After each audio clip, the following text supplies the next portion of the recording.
KPM.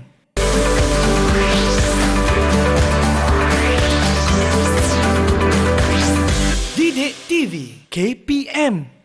Aduh, sampai bila lah aku ni nak macam ni? Suka tangguh kerja, belajar pun malas, kawan-kawan yang lain semua dah berjaya. Tapi aku masih macam ni. Aku kena berubah lah. Usia pun dah meningkat. Sampai bila nak berada di takut yang sama? Tapi kalau aku berubah, nanti apa pula kata orang keliling? Apa pula kata kawan-kawan? Nanti semua cakap, aku tipu lah, aku main-main lah. Mira. Ha? Ingat saya tak dengar ke Mira? Cikgu, saya cuma monolog dengan diri saya sendiri je, cikgu. Itulah, saya dengar Mira cakap berkenaan dengan perubahan. Sebenarnya, apa yang Mira nak sebenarnya? Saya nak berubah, cikgu. Tapi berubah tu sukarlah pada saya, cikgu. Tak mudah. Senang saja, Mira. Sekejap lagi saya akan kongsikan kepada Mira dan murid-murid yang berada di rumah berkenaan dengan perubahan. Dan saya akan pastikan bahawa berubah itu seronok.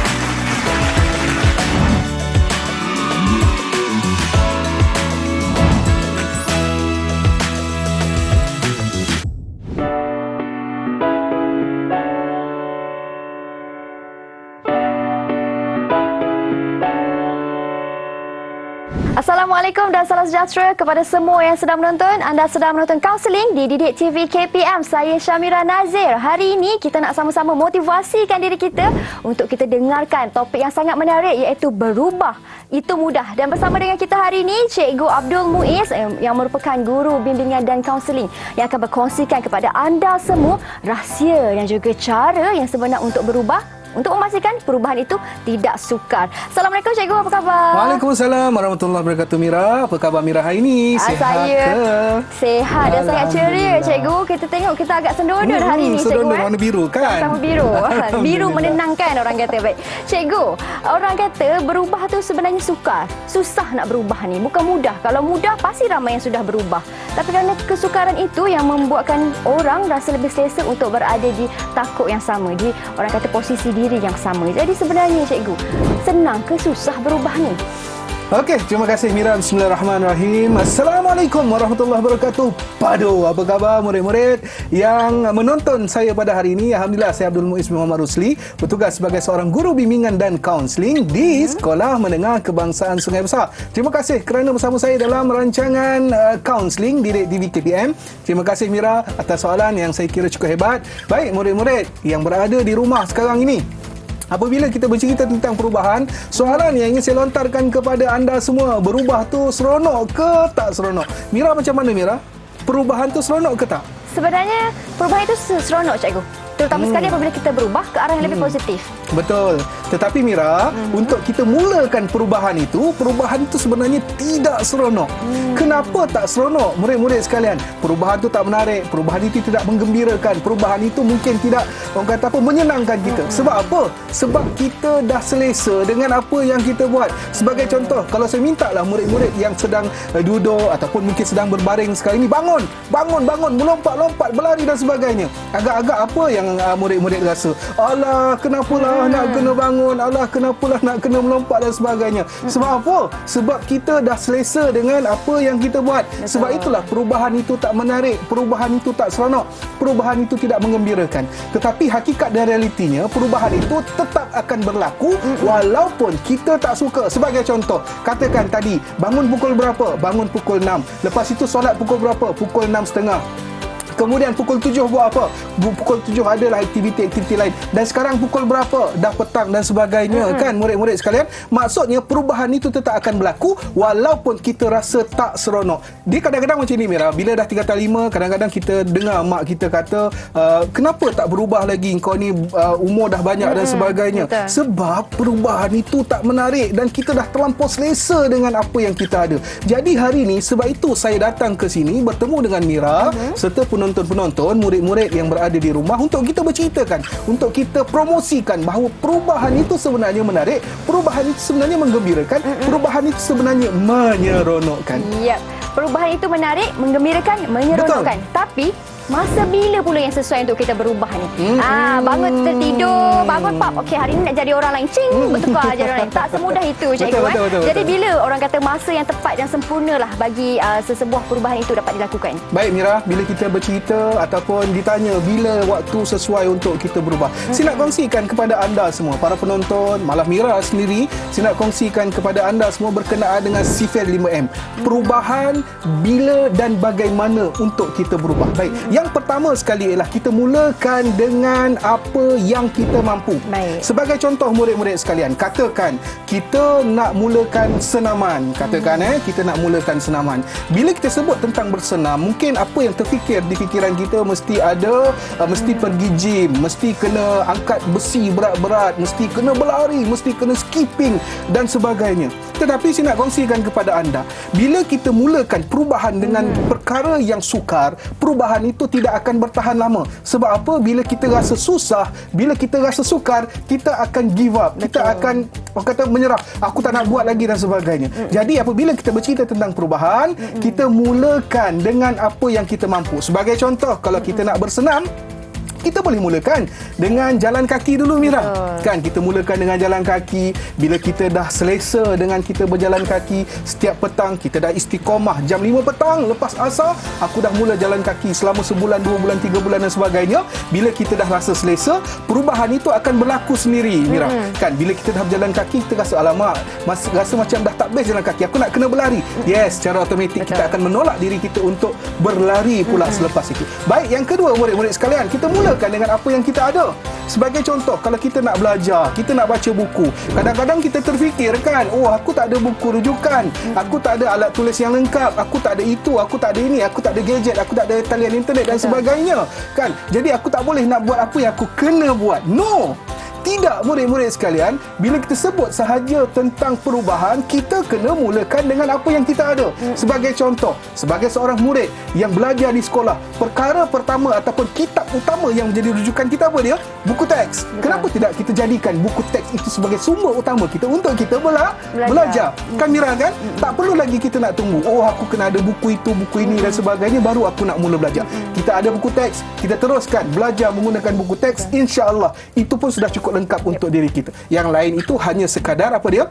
Bantuan. Sama juga untuk kita bersenam. Oh, aku kena ada pakaian yang sesuai, aku kena ada kasut yang mahal, aku kena ada seluar track suit yang baik dan sebagainya. Tidak. Kita mulakan dengan apa yang kita ada. Yang ketiga, kita mulakan dengan hal yang kecil-kecil. Sebagai contoh murid-murid sekalian, apa dia? Katakan kita nak buat latihan kan, tetapi kita fikir alamak susahnya. Kenapa susah sangat? Akhir sekali kita akan rasa, oh aku tak boleh buat. Tidak, murid-murid sekalian, kita mulakan dengan hal yang kecil-kecil, iaitu kita buat dulu yang senang-senang kan, kita buat dulu. Mungkin kita boleh bertanya dengan kawan dan sebagainya, supaya apa? Supaya kita boleh buat, kita boleh berubah walaupun dengan hanya mulakan perkara yang kecil-kecil. Yang keempat, kita mulakan dengan diri sendiri. Tak perlu kita nak tunggu kawan. Oh, aku nak kena ada kawan baru aku boleh belajar. Oh, aku nak kena buat study group baru aku boleh belajar. Oh, aku kena ada itu, ini dan sebagainya baru aku boleh belajar. Oh, aku kena cari waktu yang sesuai, tempat yang best, yang dan sebagainya baru aku boleh belajar. Tidak, murid-murid sekalian. Apabila kita bercerita tentang nak mulakan dengan siapa, kita mulakan dengan diri sendiri. Tak perlu nak tunggu kawan, tak perlu nak mak suruh, tak perlu nak orang kata apa, ada faktor-faktor lain yang menolak. No, kita sendiri yang mulakan buat perubahan itu dengan diri kita. Dan akhir sekali, bila nak berubah, Mira?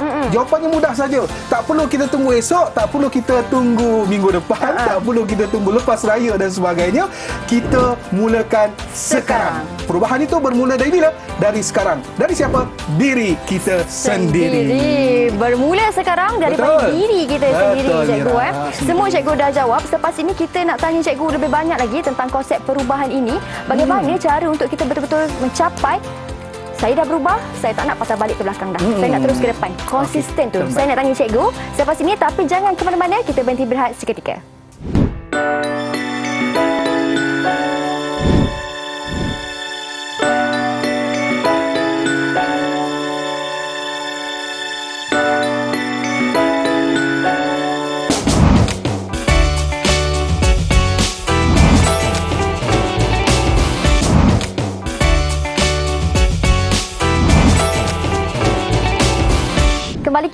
Kaunseling di Didik TV KPM. Masih lagi bersama dengan Mira dan juga guru kita pada hari ini iaitu Cikgu Abdul Muiz. Cikgu? Padu. Okey, padu pastinya murid-murid di rumah pun padu juga. Kali ini kita sembang ataupun kita berbual tentang berubah itu mudah. Cikgu dah terangkan dengan cukup jelas tadi apa itu konsep perubahan, bagaimana langkah ataupun bermulanya sebuah perubahan itu. Sekarang ni saya ingin bertanya kepada cikgu. Untuk berubah bukan mudah, cikgu. Betul. Dia memerlukan usaha kan dan juga konsisten seseorang itulah orang kata Betul. Bagaimana pula bila kita mula nak berubah ni, nak keluar daripada zon selesa ni, kita akan ada satu tanggapan negatif terhadap diri kita sendiri. Betul. Kita rasa macam mampu ke, risau orang perkatakan tentang kita dan macam-macam lagi. Macam mana cikgu kita nak buang tanggapan negatif tu? Okey, terima kasih Mira atas soalan yang saya kira cukup hebat. Baik, murid-murid yang saya kasih sekalian, saya nak berkongsi kepada anda berkenaan dengan mental block. Mental block tu apa sebenarnya? Okey, ibaratnya macam kita ada satu cawan, kan murid-murid sekalian. Kemudian cawan itu terbuka, kita masukkan sebiji bola dalam cawan itu. Boleh tak bola tu masuk? Boleh. Sebab apa? Sebab mulut cawan itu terbuka. Bagaimana pula kalau kita tutup mulut cawan itu? Adakah kita boleh masukkan bola dalam cawan itu? Jawapannya sudah tentu tidak. Sebab apa? Sebab tertutup. Konsepnya sama. Bagilah apa sahaja kebaikan kepada diri kita. Tetapi kalau kita dah tutup kan dalam kepala kita dengan perkara-perkara yang negatif ataupun mental block ini, perkara kebaikan itu tidak akan masuk.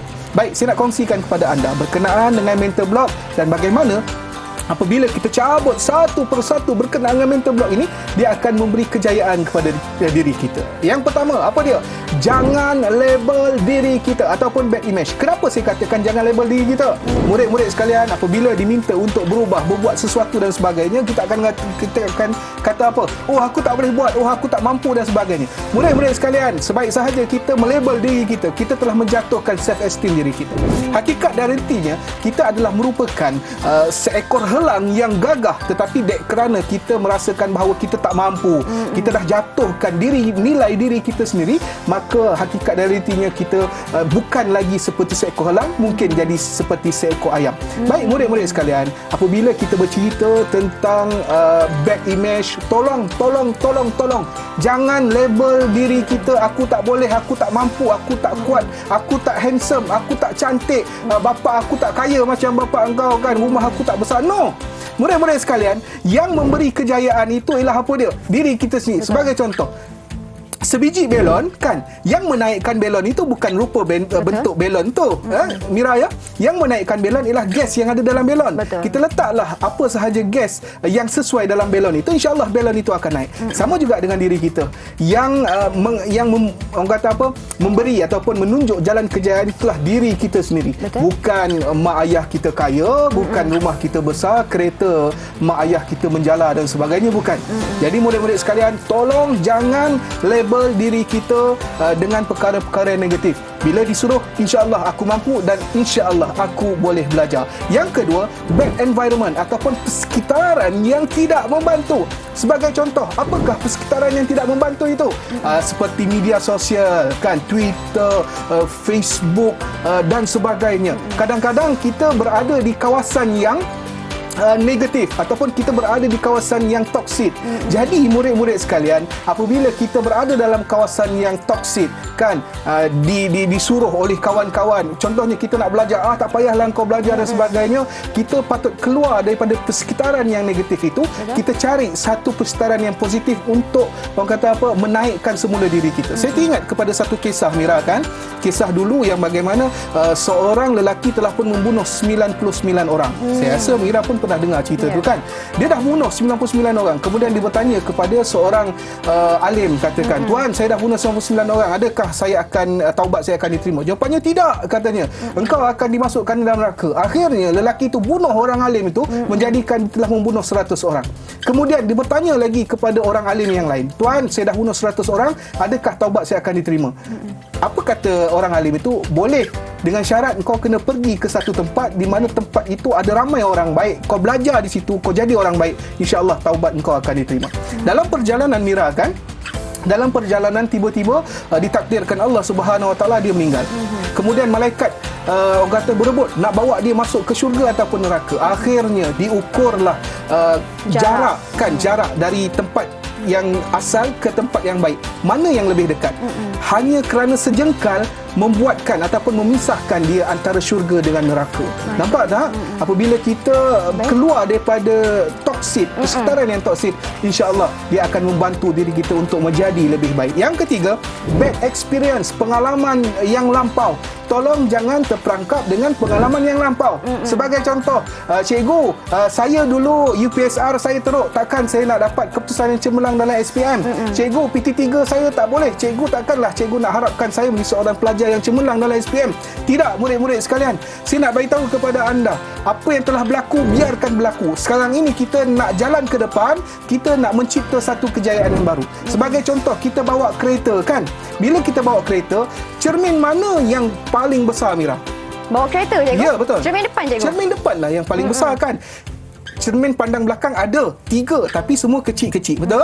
Sebab itu murid-murid sekalian, kalau kita nak menempa kejayaan, kita boleh pandang belakang, tetapi jadikan perkara-perkara yang lepas itu sebagai pengajaran, bukan penghalang untuk kita berjaya. Yang keempat, bad system ataupun proses yang salah. Contohnya macam ni, katakan Mira buat kek, saya buat kek saya tak jadi, kek Mira jadi. Saya buat 2-3 kali, tak jadi juga. Akhirnya saya tanya Mira boleh tak saya nak resepi Mira, dan Mira bagi. Bila saya banding bezakan resepi saya dengan resepi Mira, baru saya tahu, oh rupanya saya tertinggal beberapa langkah dan akhirnya kek saya tak jadi.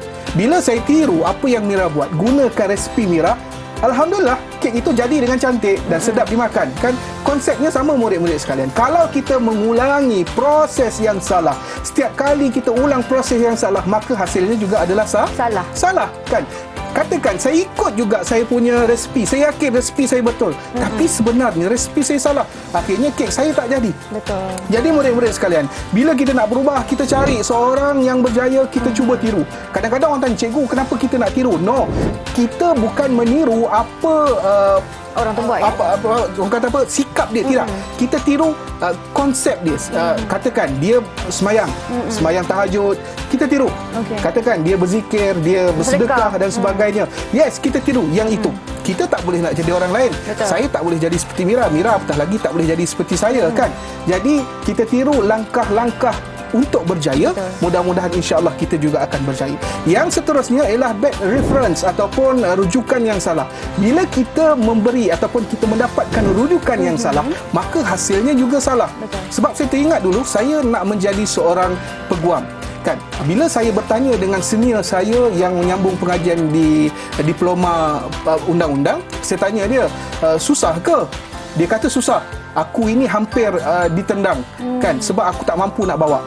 Tetapi saya lupa, dalam satu batch dia itu ada 4 orang yang ambil undang-undang, 3 berjaya, dia seorang sahaja yang tidak berjaya.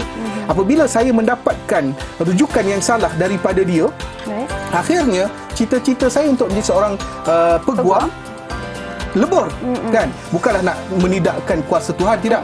Tetapi bayangkan kalau saya menerima orang kata apa, nasihat yang betul, saranan yang betul daripada orang yang betul, insya-Allah peluang itu akan ada. Yang last sekali, terakhir sekali murid-murid sekalian, ialah bad spiritual. Apabila hubungan kita dengan Allah buruk kan, apabila hubungan kita dengan Allah tak baik, maka kita akan jauh daripada Tuhan, kita akan jauh daripada rahmat Allah Subhanahu Wa Taala. Jadi murid-murid sekalian, ingat mental block ni kita cuba tarik daripada diri kita. Apa dia? Bad image, bad environment, bad experience, bad system, bad reference dan bad spiritual. InsyaAllah kita akan berjaya. Yap, penjelasan cukup jelas daripada cikgu. Kalau saya boleh tambah sikit cikgu, ada satu law yang dipanggil law of attraction. Betul. Apa yang kita fikirkan, itu yang akan datang pada Betul. kita. Jadi fikirkan baik-baik, katakan yang baik-baik, terutama sekali kepada diri sendiri. Kerana kata-kata itu ialah sebuah doa. Betul. Kerana itu yang kita semat di dalam minda dan juga di dalam hati kita. Betul. Terima kasih cikgu atas penjelasan yang cukup jelas bagaimana cara untuk kita lepaskan diri kita daripada persepsi yang negatif.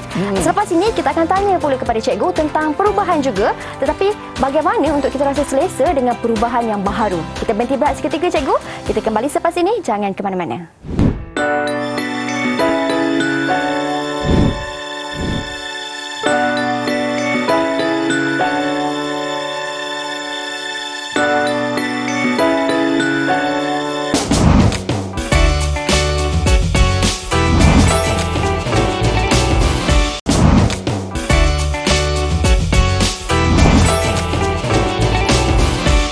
kembali kita dalam kaunseling di Didik TV KPM. Kita sentuh tentang perubahan. Satu tajuk yang sangat sebenarnya dekat dengan diri kita kerana ia berkisahkan tentang individu yang ingin berubah menjadi yang lebih baik. Dan cikgu, bila kita sebut tentang perubahan ni kan cikgu, kita dah berubah. Tetapi macam mana caranya untuk pastikan kita tak kembali semula ke takut yang lama? Konsisten tu kena ada. Orang kata istiqomah, cikgu. Betul. Macam mana nak ada istiqomah tu dalam perubahan kita? Silakan. Baik Mira, saya nak kongsikan satu cerita berkenaan dengan 3 ekor katak. 3 ekor katak, katakan kita sediakan 3 buah bekas. Baik. Kan. Dalam bekas itu kita letak air. Katak bila jumpa air dia rasa seronok, kan, dia rasa gembira. Kemudian bagaimana pula sekiranya kita letak api di bawah bekas tersebut? Air itu akan menjadi panas. Adakah air itu panas secara terus ataupun air itu panas secara perlahan-lahan? Jawapannya ialah air itu panas secara perlahan-lahan. Baik murid-murid sekalian, kemudian apa yang berlaku pada katak-katak tersebut? Okey, katak A, katak B, katak C. Katak A, sebaik sahaja dia rasakan air itu panas, maka katak A dia terus melompat keluar. Walaupun dia tahu dekat luar tu tak best, walaupun dia tahu dekat luar tu tak syok, walaupun dia tahu dekat luar tu tidak menggembirakan. Sama juga dengan katak C, sebaik sahaja dia rasakan air itu menjadi panas, kan, dia terus melompat keluar. Walaupun dia tahu dekat luar itu tidak ada air dan sebagainya. Tetapi berbeza dengan katak B. Katak B, bila dia rasa air itu panas, dia rasa relax dulu, kan. Dia kata sabarlah dulu, ini bukan apa-apa pun, ini hanyalah mainan syaitan, katanya, kan. Nampak tak murid-murid sekalian?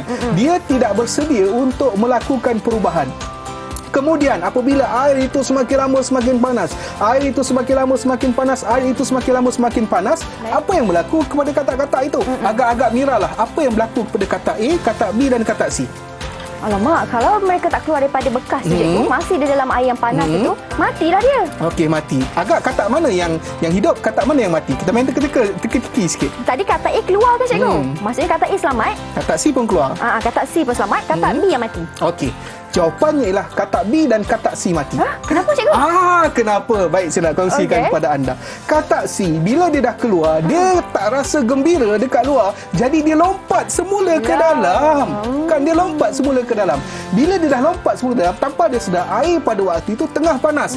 Dan dia tidak sempat untuk melompat keluar balik. Katak B, sepatutnya dia boleh keluar. Tetapi kerana dia sudah lemas dengan apa yang berlaku, kerana dia menahan, akhirnya tenaga dia sudah tak ada dan dia tak mampu lagi untuk melompat keluar. Dia mati dengan keegoan dia sendiri, kan. Bila kita nak menghadapi peperiksaan, sepatutnya kita kena buat apa? Kita kena jadi seperti katak A, terus lompat keluar, tinggalkan segala zon selesa kita itu, kita tumpukan, berikan keutamaan kepada benda yang lebih utama.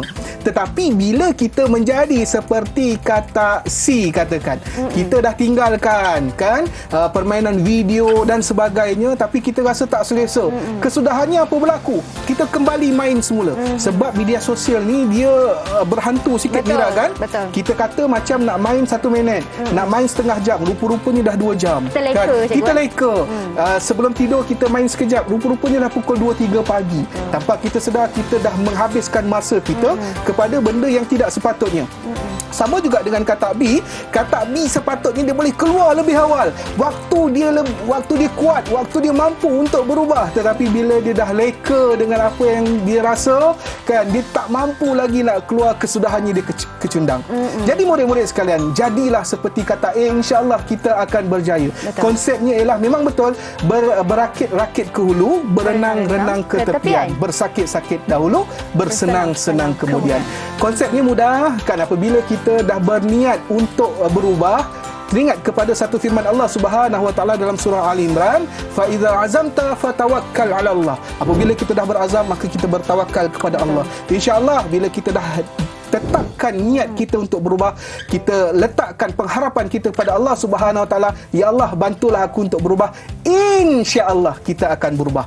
Bila kita berubah secara pelan-pelan, kan, orang kata apa, perubahan ini dia macam larian maraton, kan, tak perlu nak laju-laju. Betul. Yang penting sampai. Betul. Daripada kita lari laju-laju, penat, akhirnya kita kecundang. Betul, betul, cikgu. Saya tertarik dengan cikgu di mana Islam sendiri menyarankan juga untuk letak usaha, kemudian barulah tawakal dan juga redha. Yang paling penting sekali, letak usaha dulu. Letak usaha untuk berubah, letak usaha untuk menjadi yang lebih baik. Harapnya adik-adik ataupun murid-murid di luar sana pun dapat aplikasikan segala nasihat cikgu ini, terutama sekali dalam kehidupan seharian. Dalam bidang pelajaran khususnya kan cikgu, mungkin nanti bila dah melangkah ke alam kerjaya pun sama juga. Usaha, kemudian barulah kita bertawakal dan juga redha. Baik cikgu. Sedikitlah orang kata kesimpulan daripada cikgu tentang apa yang kita belajar pada hari ini. Silakan. Okey, terima kasih kepada Mira, murid-murid yang saya kasih sekalian. Ingat, perubahan itu pada asalnya memang tidak menarik. Perubahan itu memang tidak seronok sebenarnya. Tetapi apabila kita tahu cara, apabila kita tahu kita ada keinginan untuk berubah dan kita dah letakkan pengharapan kepada Allah Subhanahu Wa Taala untuk kita berubah, insya-Allah kita akan mampu mengubahnya. Insya-Allah kita akan mampu mengubahnya. Baik, terima kasih banyak-banyak cikgu atas perkongsian pada hari ini. Kita dah habis cikgu. Sedikit pantun saya kepada mereka di rumah sana. Sedikit je cikgu. Dihina jangan tumbang, dipuji jangan melayang. Perbaiki diri untuk terus berkembang walaupun cubaan datang menghadang. Selamat berubah adik-adik. Semoga perubahan ini membawa kesan yang positif kepada diri kita. Assalamualaikum dan salam sejahtera. Kita jumpa lagi. Bye-bye. Padu. Padu.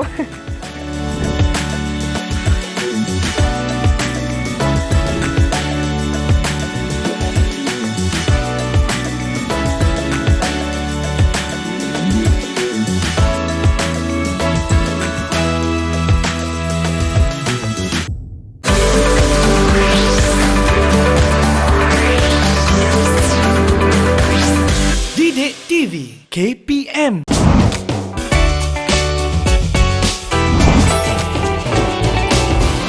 Kembali kita dalam kaunseling di Didik TV KPM. Kita sentuh tentang perubahan. Satu tajuk yang sangat sebenarnya dekat dengan diri kita kerana ia berkisahkan tentang individu yang ingin berubah menjadi yang lebih baik. Dan cikgu, bila kita sebut tentang perubahan ni kan cikgu, kita dah berubah. Tetapi macam mana caranya untuk pastikan kita tak kembali semula ke takut yang lama? Konsisten tu kena ada. Orang kata istiqomah cikgu. Betul. Macam mana nak ada istiqomah tu dalam perubahan kita? Silakan. Baik Mira, saya nak kongsikan satu cerita berkenaan dengan 3 ekor katak. 3 ekor katak, katakan kita sediakan 3 buah bekas. Baik. Kan. Dalam bekas itu kita letak air. Katak bila jumpa air dia rasa seronok kan, dia rasa gembira. Kemudian bagaimana pula sekiranya kita letak api di bawah bekas tersebut? Air itu akan menjadi panas. Adakah air itu panas secara terus ataupun air itu panas secara perlahan-lahan? Jawapannya ialah air itu panas secara perlahan-lahan. Baik murid-murid sekalian, kemudian apa yang berlaku pada katak-katak tersebut? Okey, katak A, katak B, katak C. Katak A, sebaik sahaja dia rasakan air itu panas, maka katak A dia terus melompat keluar. Walaupun dia tahu dekat luar tu tak best, walaupun dia tahu dekat luar tu tak syok, walaupun dia tahu dekat luar tu tidak menggembirakan. Sama juga dengan katak C, sebaik sahaja dia rasakan air itu menjadi panas, kan, dia terus melompat keluar. Walaupun dia tahu dekat luar itu tidak ada air dan sebagainya. Tetapi berbeza dengan katak B. Katak B, bila dia rasa air itu panas, dia rasa relax dulu kan. Dia kata sabarlah dulu, ini bukan apa-apa pun, ini hanyalah mainan syaitan katanya kan. Nampak tak murid-murid sekalian? Dia tidak bersedia untuk melakukan perubahan. Kemudian apabila air itu semakin lama semakin panas, air itu semakin lama semakin panas, air itu semakin lama semakin panas, apa yang berlaku kepada katak-katak itu? Agak-agak miralah apa yang berlaku kepada katak A, katak B dan katak C. Alamak, kalau mereka tak keluar daripada bekas tu cikgu, masih di dalam air yang panas itu, matilah dia. Okey, mati. Agak katak mana yang hidup, katak mana yang mati? Kita main teka-teki sikit. Tadi katak A keluar ke cikgu? Maksudnya katak A selamat. Katak C pun keluar. Katak C pun selamat, katak B yang mati. Okey. Jawapannya ialah katak B dan katak C mati. Kenapa cikgu? Kenapa? Baik, saya nak kongsikan kepada anda. Katak C, bila dia dah keluar, dia tak rasa gembira dekat luar. Jadi dia lompat semula ke dalam. Kan, dia lompat semula ke dalam. Bila dia dah lompat semula ke dalam, tanpa dia sedar, air pada waktu itu tengah panas.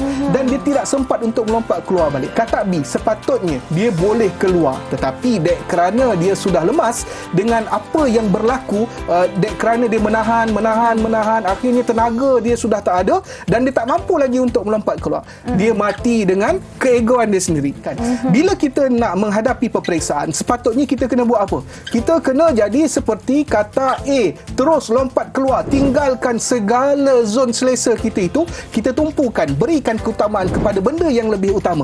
Tetapi bila kita menjadi seperti katak C katakan, kita dah tinggalkan kan permainan video dan sebagainya, tapi kita rasa tak selesa. Kesudahannya apa berlaku? Kita kembali main semula. Sebab media sosial ni dia berhantu sikit, Betul, Mira, kan? betul. Kita kata macam nak main 1 minit, nak main setengah jam, rupa-rupanya dah 2 jam. Kita leka, cikgu. Kita leka. Sebelum tidur kita main sekejap, rupa-rupanya dah pukul 2-3 pagi. Tanpa kita sedar, kita dah menghabiskan masa kita kepada benda yang tidak sepatutnya. Sama juga dengan katak B. Katak B sepatutnya dia boleh keluar lebih awal. Waktu dia kuat, waktu dia mampu untuk berubah. Tetapi bila dia dah leka dengan apa yang dia rasa, kan, dia tak mampu lagi nak keluar, kesudahannya dia kecundang. Jadi murid-murid sekalian, jadilah seperti katak A, insya-Allah kita akan berjaya. Betul. Konsepnya ialah memang betul berakit-rakit ke hulu, berenang-renang ke tepian. Bersakit-sakit dahulu, bersenang-senang kemudian. Konsepnya mudah, kan, apabila kita dah berniat untuk berubah. Teringat kepada satu firman Allah Subhanahu Wa Taala dalam surah Ali Imran, fa iza azamta fatawakkal 'ala Allah. Apabila kita dah berazam, maka kita bertawakal kepada Allah. Insya-Allah bila kita dah tetapkan niat kita untuk berubah, kita letakkan pengharapan kita kepada Allah Subhanahu Wa Taala, ya Allah, bantulah aku untuk berubah, insya-Allah kita akan berubah. Bila kita berubah secara pelan-pelan, kan, orang kata apa, perubahan ini dia macam larian maraton, kan, tak perlu nak laju-laju. Betul. Yang penting sampai. Betul. Daripada kita lari laju-laju, penat, akhirnya kita kecundang. Hari ini, Mira. betul, cikgu. Saya tertarik dengan cikgu di mana Islam sendiri menyarankan juga untuk letak usaha, kemudian barulah tawakal. Betul. Dan juga redha. Yang paling penting sekali, letak usaha dulu. Betul, letak betul. usaha untuk berubah, letak usaha untuk menjadi yang lebih baik. Harapnya adik-adik ataupun murid-murid di luar sana pun dapat aplikasikan segala nasihat cikgu ini, terutama sekali dalam kehidupan seharian. Dalam bidang pelajaran khususnya, kan, cikgu. Mungkin nanti bila dah melangkah ke alam kerjaya pun sama juga. Usaha, kemudian barulah kita bertawakal dan juga redha. Baik, cikgu. Sedikitlah orang kata kesimpulan daripada cikgu tentang apa yang kita belajar pada hari ini. Silakan.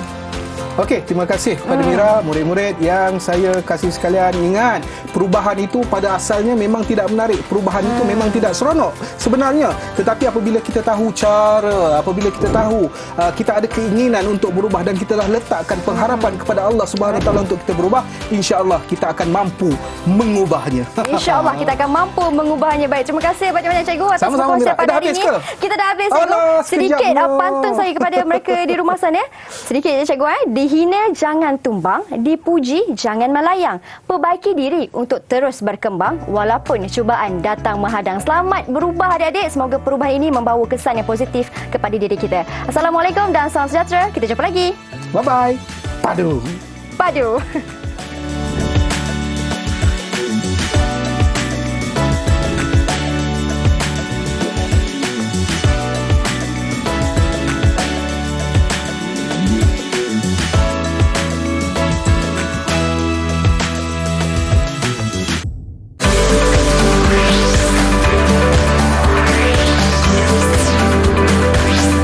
Didik TV KPM